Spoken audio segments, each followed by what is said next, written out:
Hello, Sky. Welcome.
Hello, Karuna.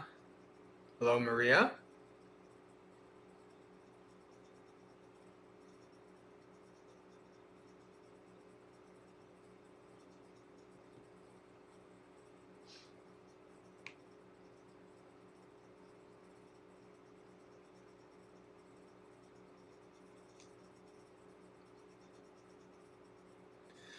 We'll give it a few minutes as usual for people to come in.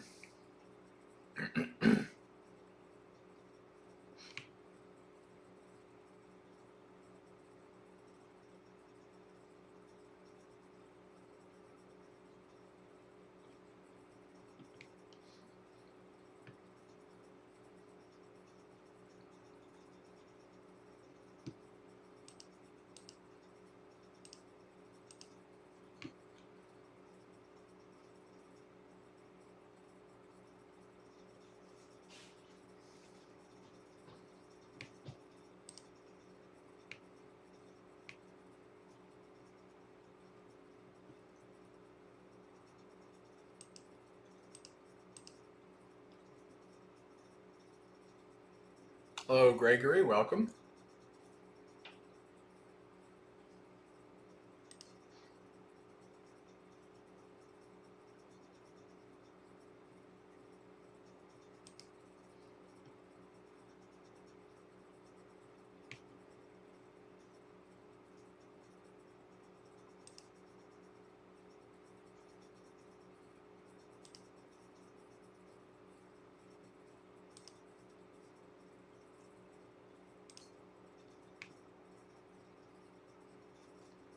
All right, we'll get started in about a minute or so.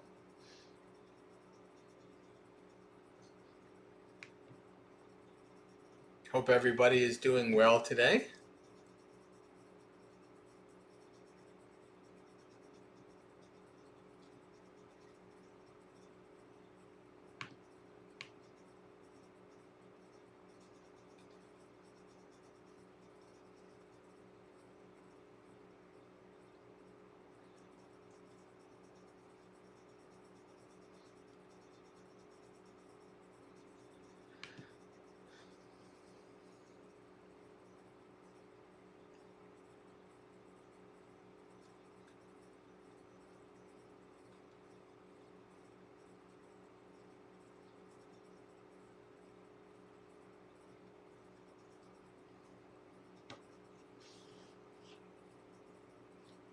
All right, let's bring up the share screen.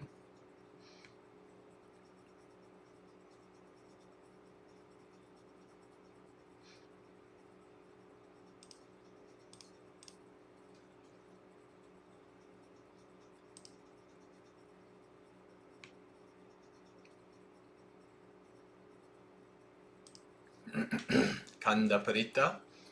Namo tassa bhagavato arahato samma sambuddhassa. Namo tassa bhagavato arahato samma sambuddhassa. Namo tassa bhagavato arahato samma sambuddhassa.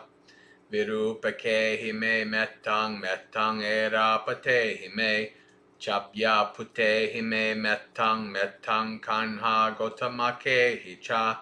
Apadike hime metang metang vipadike hime Chatupade hime metang metang bahupade hime Mamang apadako hingsi mamang hingsi dvipadako Mamang chatupado hingsi mamang hingsi bahupado Sabbe satta sabbe pana sabbe butta chakevala Sabbe badrani passantu makanchi papang agama Appamano buddho appamano dhammo appamano sango pamanavadhanti siring sapani ahi vichika sattapadi unabhahi sarubu musika katame rakka katame paritta patikamantu buddhani sohang namo bhagavato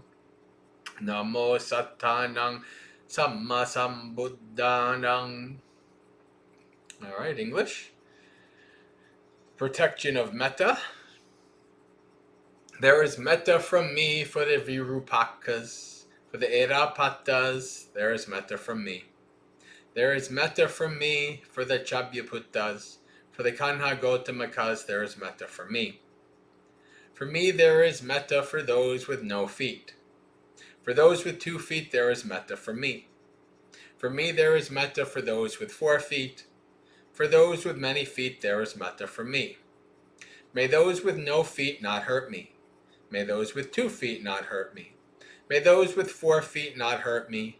May those with many feet not hurt me. May all beings, all those with life, may all who have become, all in their entirety, may all see what is good. May suffering not come to anyone. Infinite is the Buddha, infinite is the Dhamma, infinite is the Sangha. Finite are creeping things, snakes, scorpions, centipedes, spiders, lizards, and rats. I have made the protection, I have made the safeguard, may the harmful beings depart.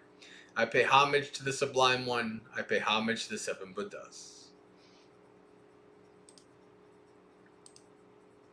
Alright, friends. It is Monday night at 7 p.m. New York time, and that means it is time for another festival of Dhamma with the Maggasekha community. It's time for Dhammapalooza. Dhammapalooza, as always, has a variety of different related activities, always dependent on the community. We've done some chanting, later on we'll do some meditation. In between, who knows? Could be lots of questions, or could be no questions in reading suttas. Could be sutta roulette, lots of different possibilities. So I will give it some time in the chat right now to see if anybody has any questions that you'd like me to answer, any topics you'd like me to give a talk on, any topics you'd like the community to discuss. You can put those in the chat. And if there's nothing, I always have a sutta in my back pocket for us to read through. Hello, Gregory and Yankee.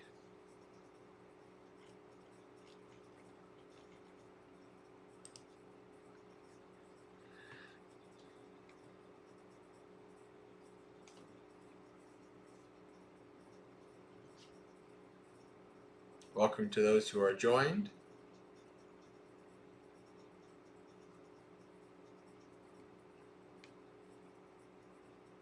Am I still live? Somebody say something in the chat just to make sure everything's not frozen up.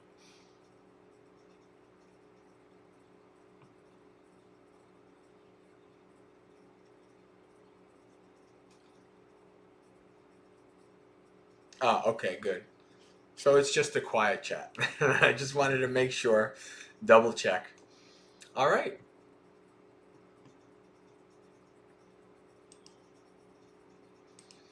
So let's read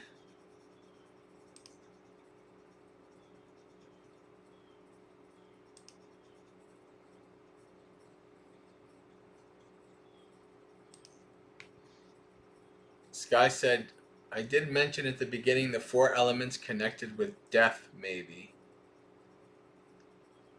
Would enjoy a 4 elements Dhamma moment. I don't know exactly what that means. you'd like a 4 elements meditation, that's something we could do later.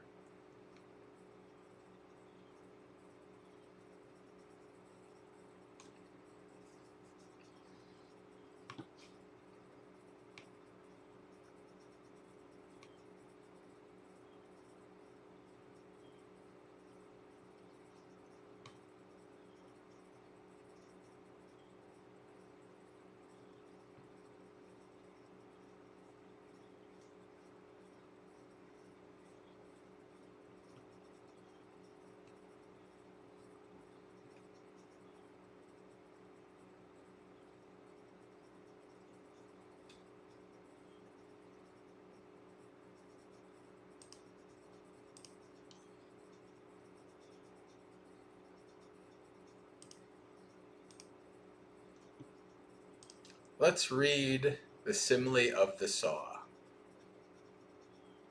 Kakachupama Sutta. This is the sutta I call the meta ideal, meaning that the Buddha set such a high bar here that it's an ideal for us to strive to attain. And most likely, we will not make it, but we can work towards that.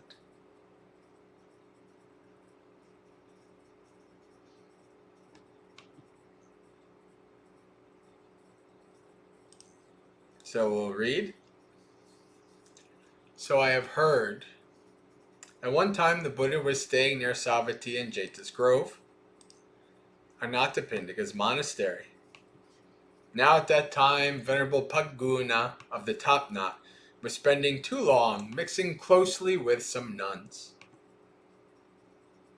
So much so that if any mendicant criticized those nuns in his presence, Paguna of the Top Knot got angry and upset, and even instigated disciplinary proceedings.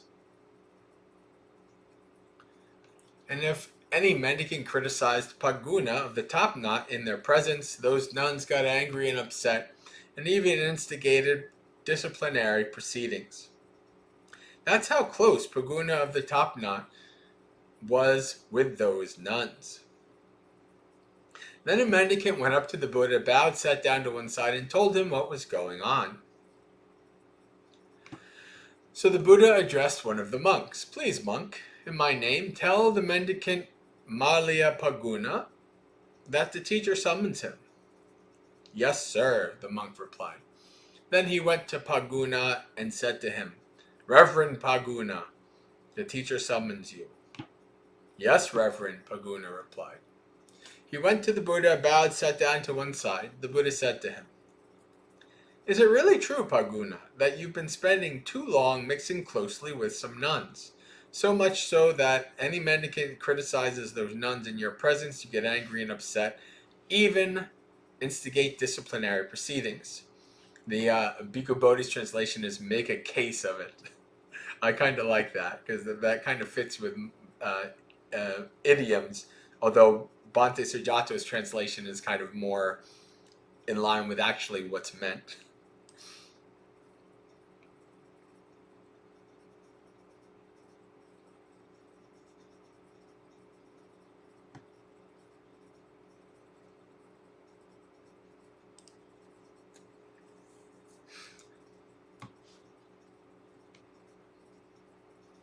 If any mendicant criticizes you in the nun's presence, they get angry and upset and even instigate disciplinary proceedings.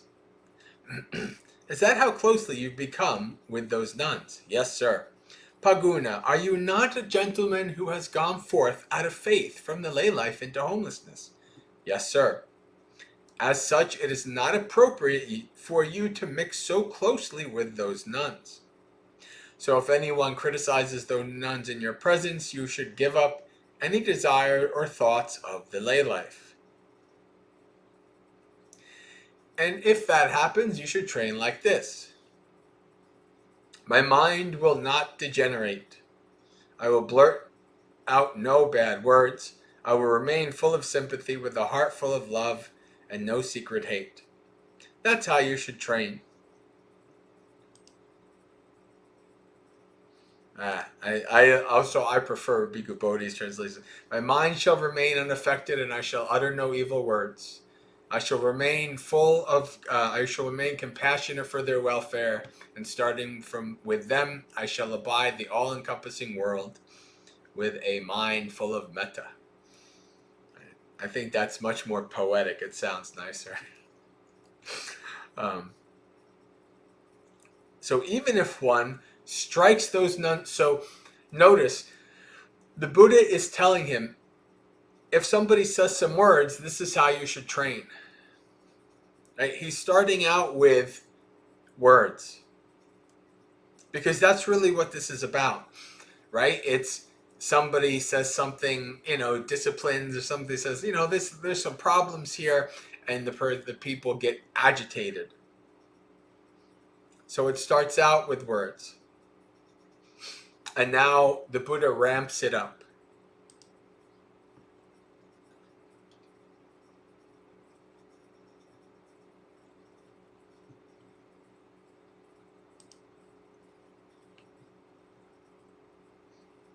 So even if someone strikes nuns with fists, stones, rods, and swords in your presence, you should give up any desires or thoughts of the lay life. If that happens, you should train like this. My mind will not degenerate. I will blurt out no bad words. I will remain full of sympathy with a heart full of love and no secret hate. That's how you should train. So if anyone criticizes you in your presence, you should give up any desire or thoughts of the lay life. If that happens, you should train like this.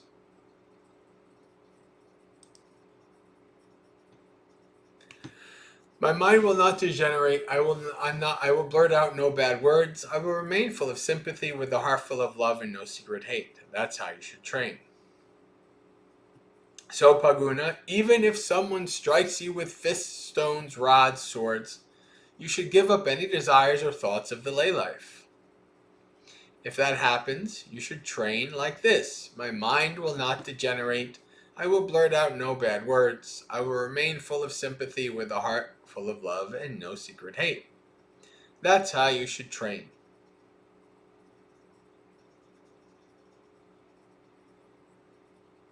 This is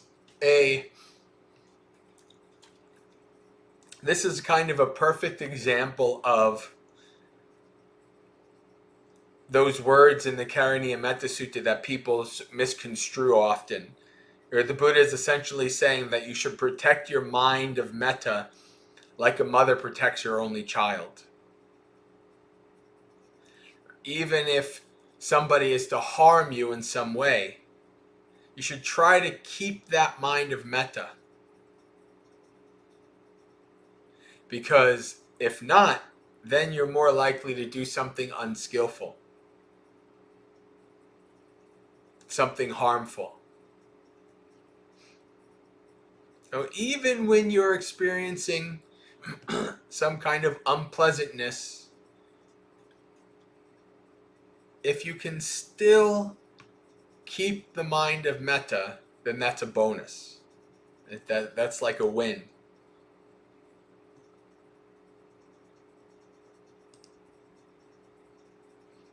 My mind will not degenerate. I will blurt out no bad words. I will remain full of sympathy with a heart full of love and no secret hate. That's how you should train. Then the Buddha said to the mendicants, Mendicants, I used to be satisfied with the mendicants. Once I addressed them, I eat my food in one sitting per day. Doing so, I find that I'm healthy and well, nimble, strong, and living comfortably. You too should eat your food in one sitting per day. Doing so, you'll find that you're healthy and well, nimble, strong, and living comfortably. I didn't have to keep on instructing those mendicants. I just had to prompt their mindfulness.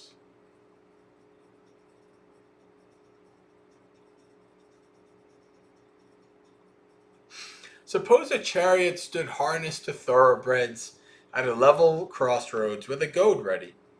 A deft horse trainer, the master charioteer, might mount the chariot, taking the reins in his right hand and goad in the left. He'd drive out and back, wherever he wished, whenever he wishes. In the same way, I didn't have to keep on instructing those mendicants. I just had to prompt their mindfulness. So this is the note here. Bhante Sujato is saying that the Buddha is talking about the early days before the Vinaya, before he had to lay down the rules, which is also reminds me of Venerable Kassapa talking about before the mendicants were so great and now there's so many problems. Even in the time of the Buddha, you see a degradation because of the widespreadedness, growth, and fame of the Sangha.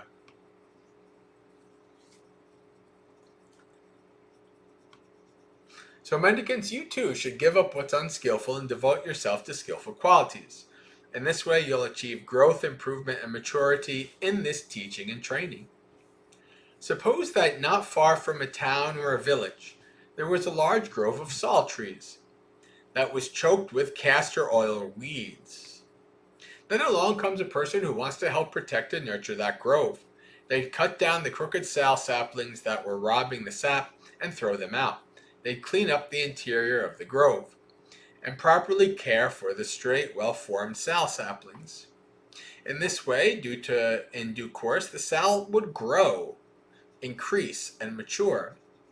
In the same way, mendicants, you too should give up what is unskillful and devote yourselves to skillful qualities. In this way, you'll achieve growth, improvement, and maturity in the teaching and training.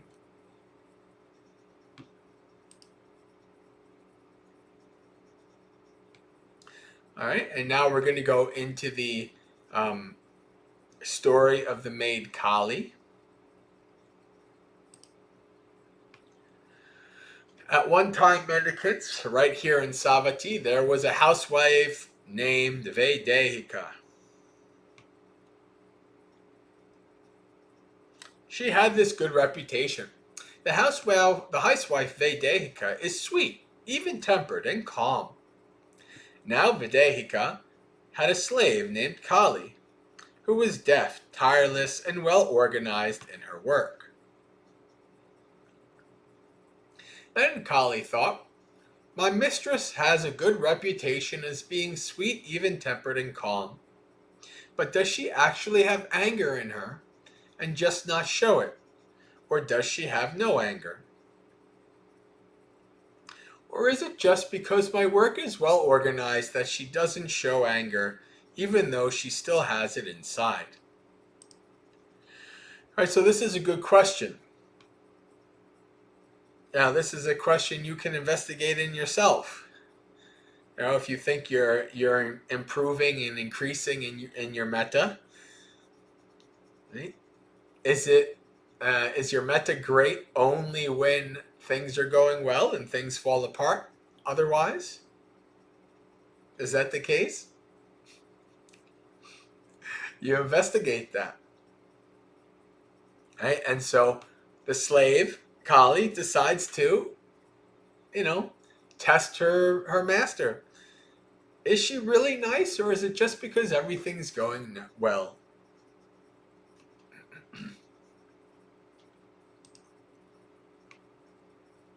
Why don't I test my mistress? So, Kali got up during the day. I.e., so basically got up late. Vaidehika said to her, "Oh, wench! Oi, wench! Kali! Oi, wench!" That's so Australian. Oi! Oh, that's great. Oi, wench! Kali! What is it, ma'am? You're getting up in the day. What's with you, wench?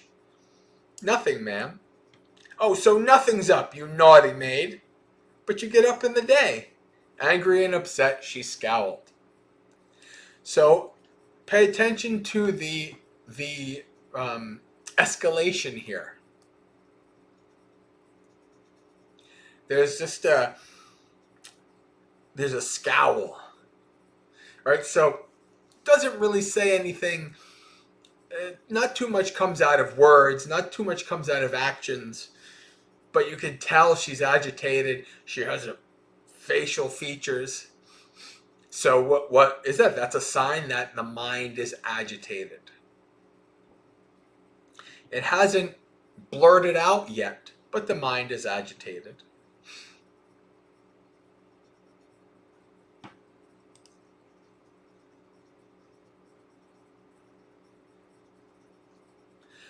So Kali thought, my mistress actually has anger in her and just doesn't show it. It's not that she has no anger. It's just because my work is well organized that she doesn't show her anger, even though she still has it inside.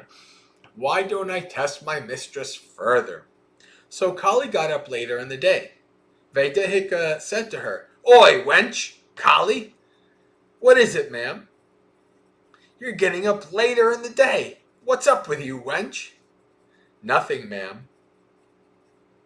Let's see, what is I'm trying to see what he's okay, so disrespectful address to a woman. J. So I guess that's he's taking from like medieval English or something. Wench. What's up with you, wench? Nothing, ma'am. Oh, so nothing's up, you naughty maid? But you get up later in the day. Angry and upset, she blurted out angry words.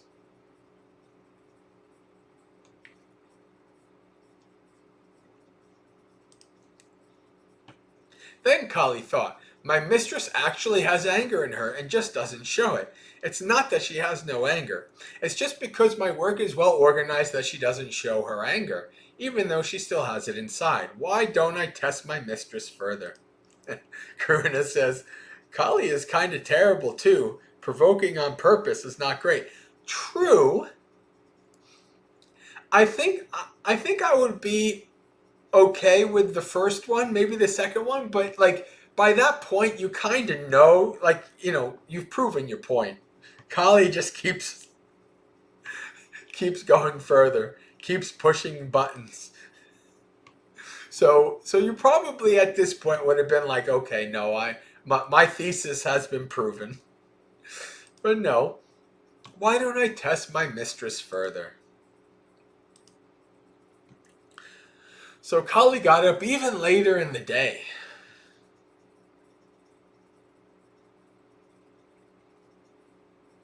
Vedehika said to her, Oi, wench! Kali? What is it, ma'am? You're getting up even later in the day. What's up with you, wench? Nothing, ma'am. Oh, so nothing's up, you naughty maid, but you get up even later in the day. Angry and upset, she grabbed a door pin. This is other translated as like a rolling pin, and hit Kali over the head, cracking it open.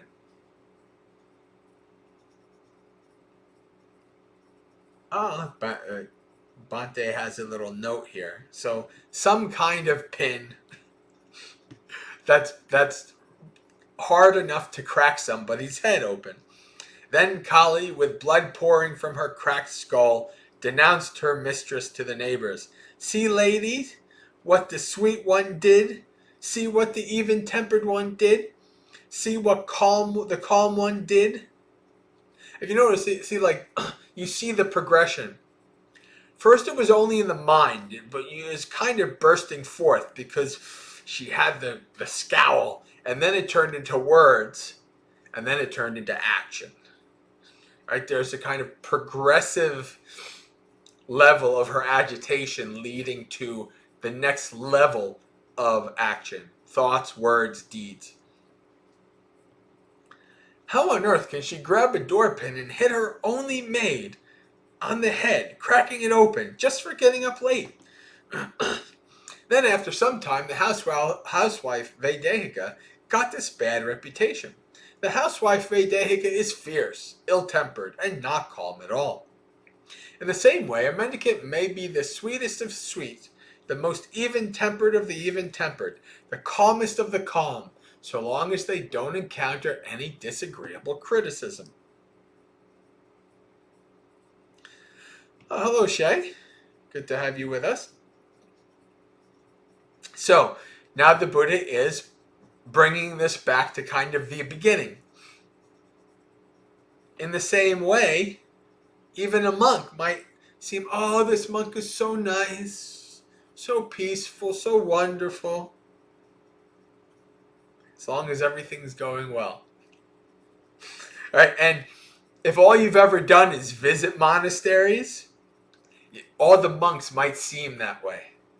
Everything's so great. Even the head monk, oh, this head monk has such a wonderful reputation, yada, yada, yada. And you go visit, and it seems like that. But you have to stay there for at least a couple months before you see really how things are behind the scenes. Is it really like that? Maybe, maybe not.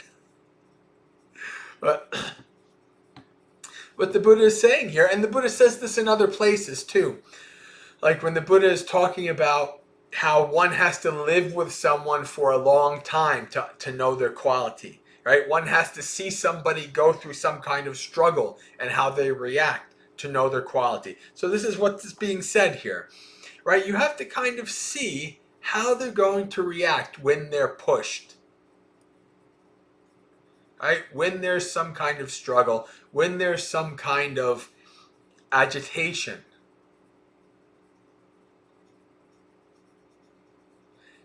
How do they act then? How do they respond? Right? That's like the real test. In the same way, a mendicant may be the sweetest of the sweet, the most even-tempered of the even-tempered, the calmest of the calm, so long as they don't encounter any disagreeable criticism.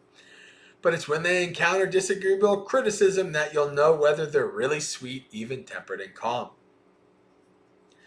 I don't say that a mendicant is easy to admonish if they make themselves easy to admonish only for the sake of robes, alms, food, lodgings, medicines, and supplies for the sick. So what the Buddha is saying here is, I don't say somebody's easy to admonish just because they're making themselves easy to admonish for some form of gain. Right? In this case, the 4 requisites. Why is that? Because when they don't get the 4 requisites, robes, alms, food, lodging, and medicines, and supplies, they're no longer easy to admonish. Right? So because there is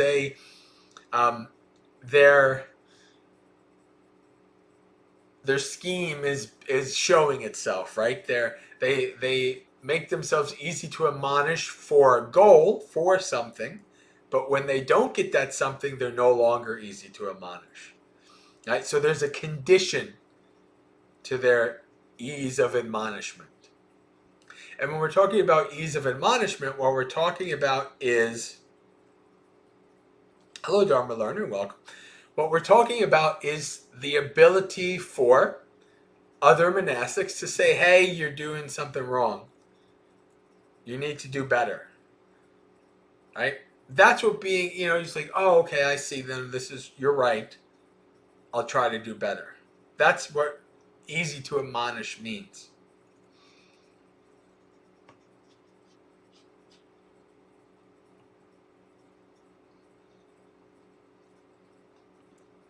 But when a mendicant is easy to admonish purely because they have honor, respect, revere, worship, and venerate the teaching, then I say they're easy to admonish. Why is that? Because they're easy to admonish because of ideals, because of a desire to be better, because of respect for the Dhamma and the discipline. Then there's no conditionality. Right? Then they are easy. Then they really are easy to admonish. So mendicants, you should train yourselves. I will be easy to admonish purely because we honor, respect, revere, worship, and venerate the teachings. That's how you should train. Mendicants, there are these 5 ways in which others might criticize you.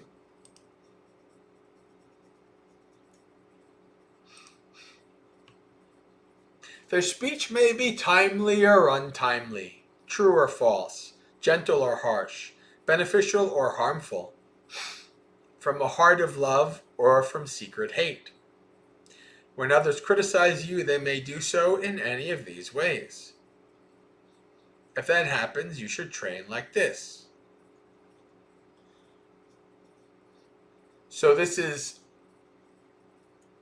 it could be good or bad, right? These are the different types of right speech that the Buddha talks about. Right? Your speech should be at the right time, true, gentle, beneficial, with metta, etc. Right? But the Buddha is saying whether these things are said in these ways, criticized, it doesn't matter. You should do the same thing. You train the same way. Our minds will not degenerate. We will blurt out no bad words. We will remain full of sympathy with a heart full of love and no secret hate.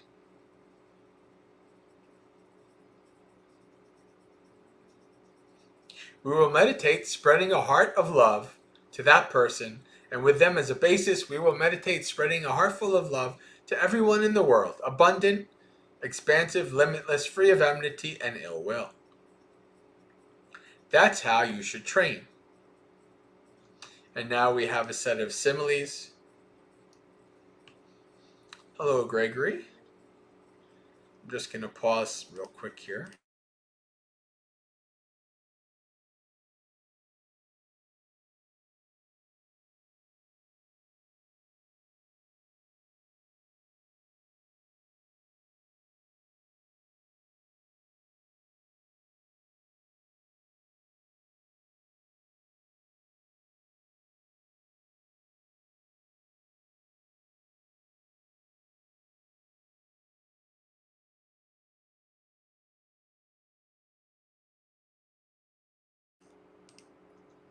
All right.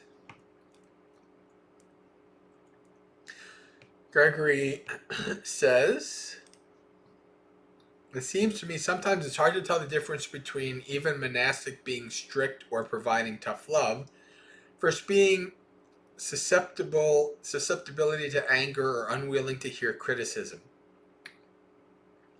See, this is the problem. You hear stories about, that this is especially in Thai forest. They have stories of the fierce teacher. And doing something like that has to be done in a very wise and skillful way.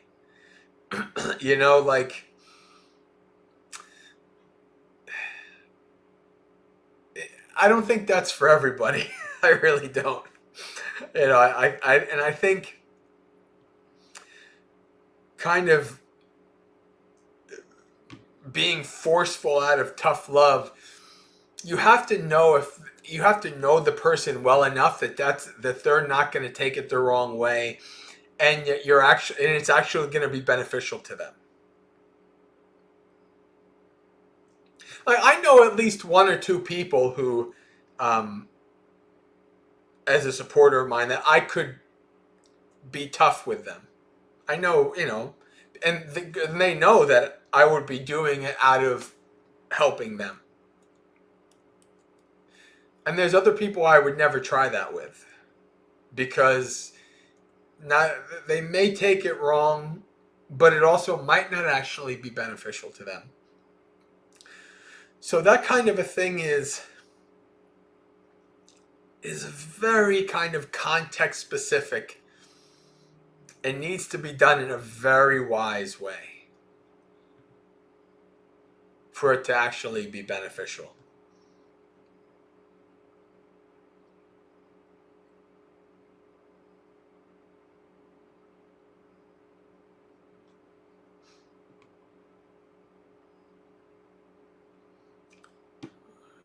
Let's continue.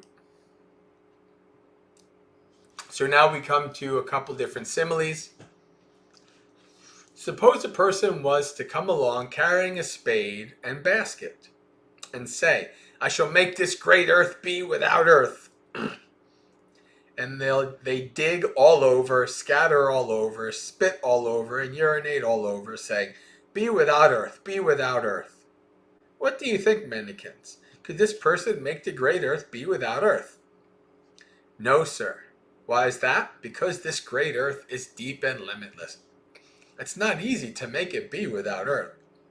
That person will eventually get weary and frustrated. In the same way, there are these 5 ways in which others might criticize you. Think about that simile. That simile is like, kind of like the ultimate in useless action. Somebody who is so delusional, they think they could make the earth be without earth. And they start digging. Eventually they have to realize that this is an impossibility. At least for one person with a shovel.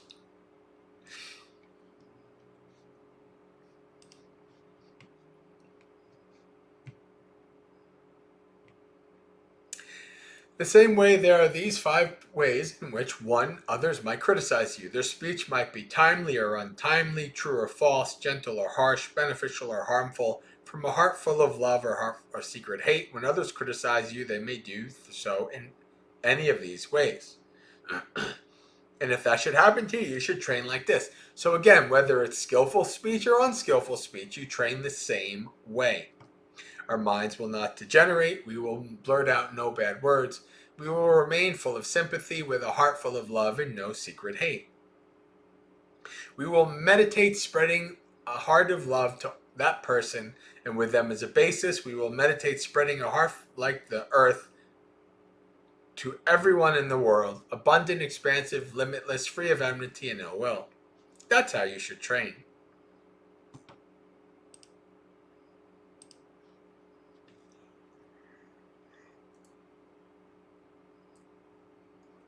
Suppose a person was to come along with dyes such as red lac, turmeric, indigo, or rose madder, and say, I shall draw pictures in space, making pictures appear there.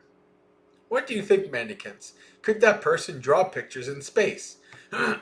No, sir. Why is that? Because space has no form or appearance.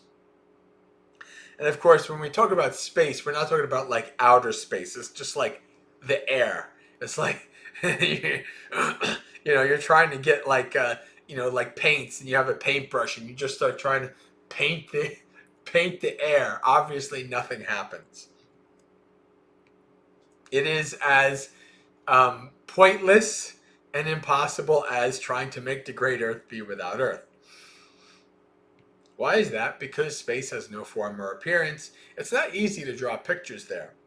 That person will eventually get weary and frustrated.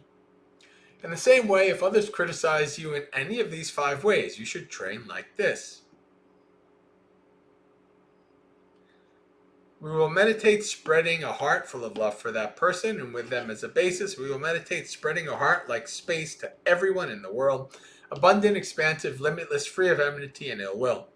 That's how you should train. Suppose a person was to come along carrying a blazing grass torch and say, I shall burn and scorch the river Ganges with this blazing grass torch. What do you think, mendicants? Could that person burn and scorch the river Ganges with a blazing grass torch? No, sir. Why is that? Because the river Ganges is deep and limitless. It's not easy to burn and scorch it with a blazing grass torch. That person will eventually get weary and frustrated. In the same way, if others criticize you in these 5 ways, you should train like this. We will meditate spreading a heart of love to that person, and with them as a basis, we will meditate spreading a heart like the Ganges to everyone in the world, abundant, expansive, limitless, free of enmity and ill will. That's how you should train. Karuna mentioned something about a catskin bag. We're up to the catskin bag here.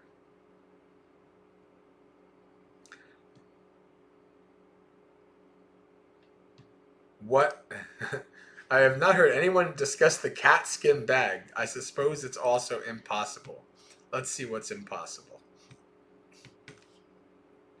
Suppose there was a cat skin bag that was rubbed, well rubbed, very well rubbed, soft, silky, rid of rustling and crackling. Then a person comes along carrying a stick or a stone and says, I shall make this soft catskin bag rustle and crackle with this stick and stone. What do you think, Menikins? Could that person make this soft catskin bag rustle and crackle with that stick or stone? No, sir. Why is that? Because that catskin bag is rubbed, well rubbed, very well rubbed, soft, silky, rid of rustling and crackling. Meaning that a tanner really did a number on that pelt, made it so soft and silky that you could never kind of make it reverse. It's not easy to make it rustle or crackle with a stick or stone. That person will eventually get weary and frustrated. In the same way, there are these 5 ways in which others might criticize you. Their speech may be timely or untimely, true or false, gentle or harsh, beneficial or harmful, from a heart full of love or from secret hate. When others criticize you, they may do so in any of these ways. If that happens, you should train like this. Our minds will not degenerate, we will blurt out no bad words, we will remain full of sympathy with a heart of love and no secret hate. We will meditate spreading a heart full of love to that person, and with them as a basis, we will meditate spreading a heart like a catskin bag to everyone in the world, abundant, expansive, limitless, free of enmity and ill will.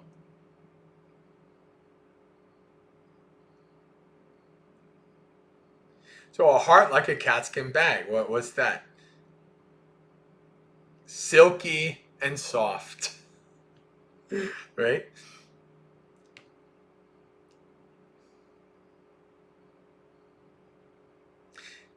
Abundant, expansive, limitless, free of enmity and ill will. That's how you should train. And so now is what a typo. Oh, Karuna says. Okay. And so now we come to the coup de grace, right? We gotta have to go back towards the beginning of the sutta, where the Buddha starts out with words, but then graduates to clods and rocks and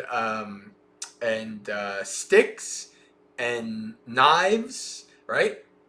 And you should utter no evil words. You should do as thus you should train, right? It's the same refrain throughout the whole sutta. This is how you should train,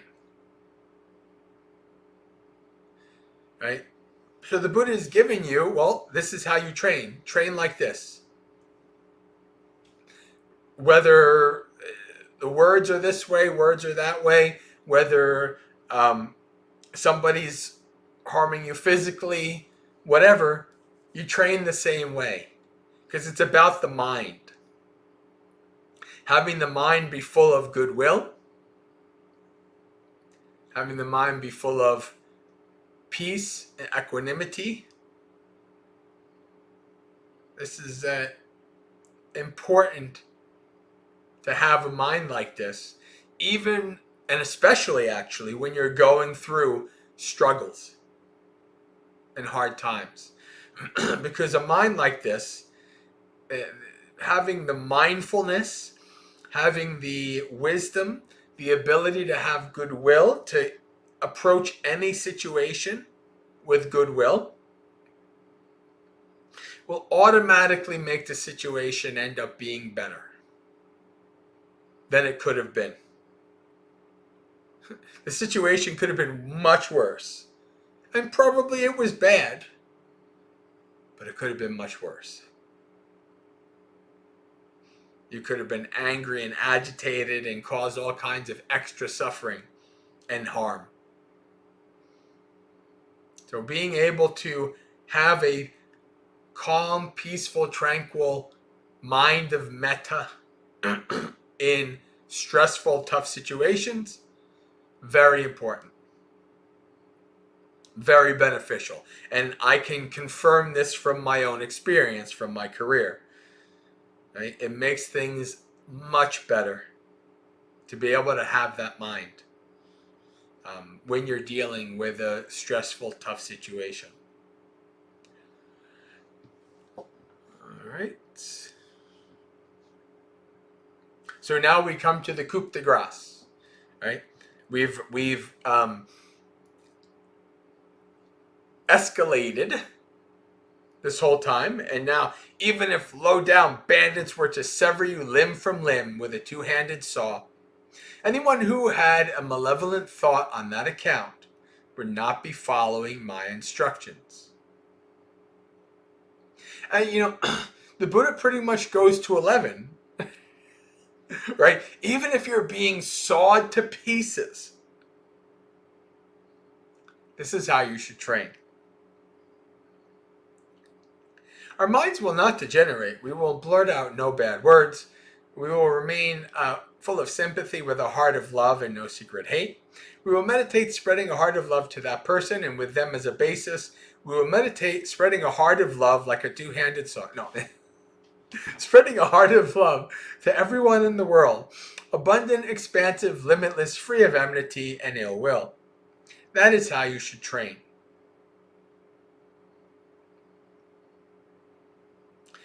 And so, and now we see the point. The Buddha is setting a high bar. It says, okay, this is how you should train. And then so the Buddha kind of comes back down to earth a little bit and says, if you frequently reflect on this advice of the simile of the saw, do you see any criticism, large or small, that you could not endure? No, sir. All right, so the Buddha is saying, I'm telling you that you should be able to have metta and endure even being sawed to pieces. Are you going to worry about what bad thing, words from here on in? And Pagoda's like, no, I'm good. I'm good. Right? No. Words are win. No problem. Words are not going to be pop. I'm not going to worry about words anymore. No, sir. So mendicants, you should frequently reflect on this advice of the simile of the saw. This will be for your lasting welfare and happiness. That is what the Buddha said. Satisfied, the mendicants approved of what the Buddha said. Sadhu. All right. Do we have any comments, clarifications, anything related to this to discuss? Questions?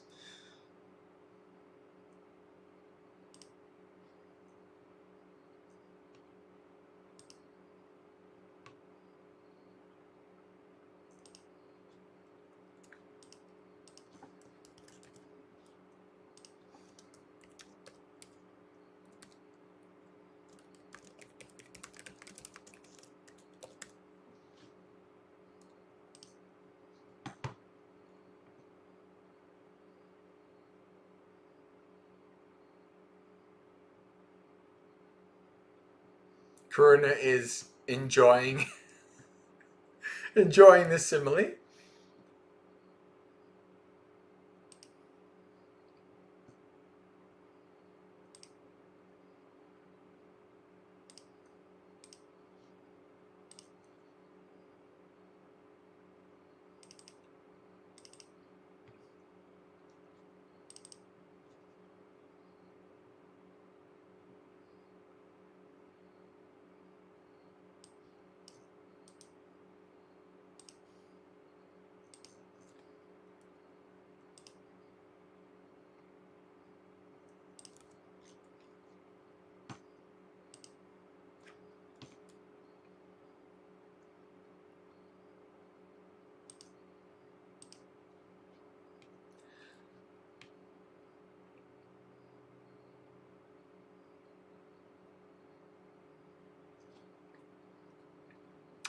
Gregory has a comment. I take that the Buddha's point that there is no point in having negative thoughts in the situation of the robbers the case of the bhikkhu defending the bhikkhunis from criticism seems different. Not that you should have negative thoughts, but that you should take action if it's the right thing to do. No, it's not different. The idea is that this person, as a monastic, became so close to these bhikkhunis that they bonded with them, and to the point where they took offense when somebody said, they took offense for those other people. So it's not only that they're kind of making a mistake by taking offense, then they're kind of doubling it. They're taking an offense for other people as well. So you just follow that train. You can take offense for everything. You take offense for, keep expanding it out. Take offense for this politician said that, I take offense. This world leader said that, I take offense. The head of the UN said that this, I don't know, from Mars, you just keep expanding it out. And none of it's actually, it's not what a monk should be. Right? The idea is the monk needs to be unattached in that way. Right? If you're connecting so much that you are willing to cause strife because of it, that's not good. It's not good. It should be understood that this is a very specific, a monk-specific response here.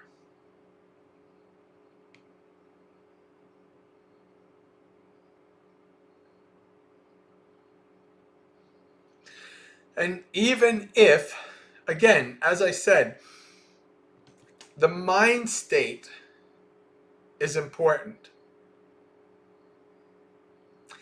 Even if it's something bad, even if you maybe have to do something, you don't have to do something, who knows?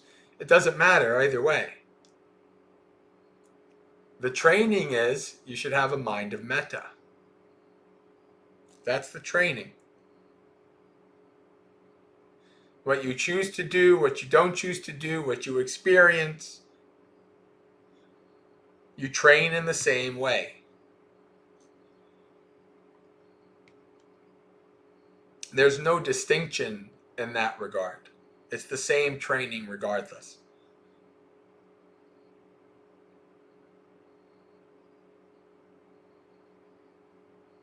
Monastics are not supposed to be too attached to other people. Even other monastics. Obviously you have kalyanamitas and things like that. But even like between bhikkhus and bhikkhunis, that's also, there shouldn't be too close a relationship there either. Because you need to kind of have like what would they call it? Like a professional working relationship kind of a thing. Not a like a familial relationship.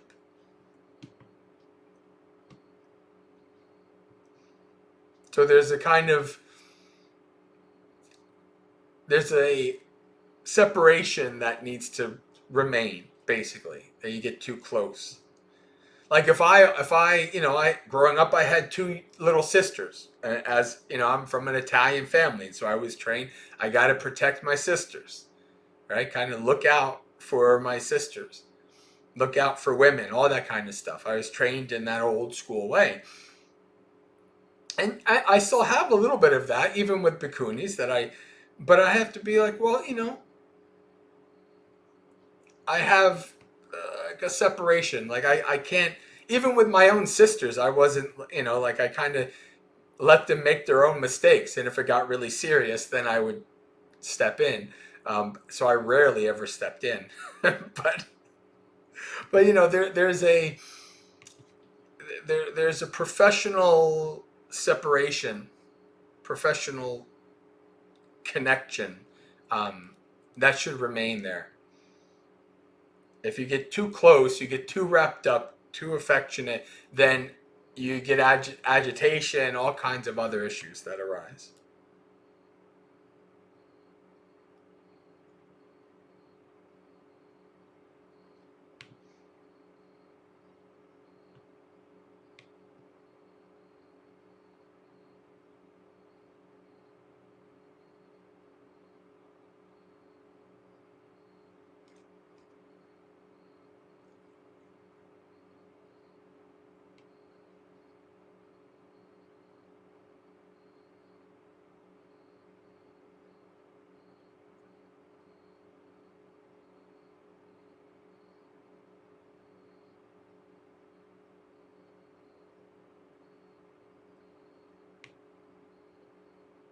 Hmm.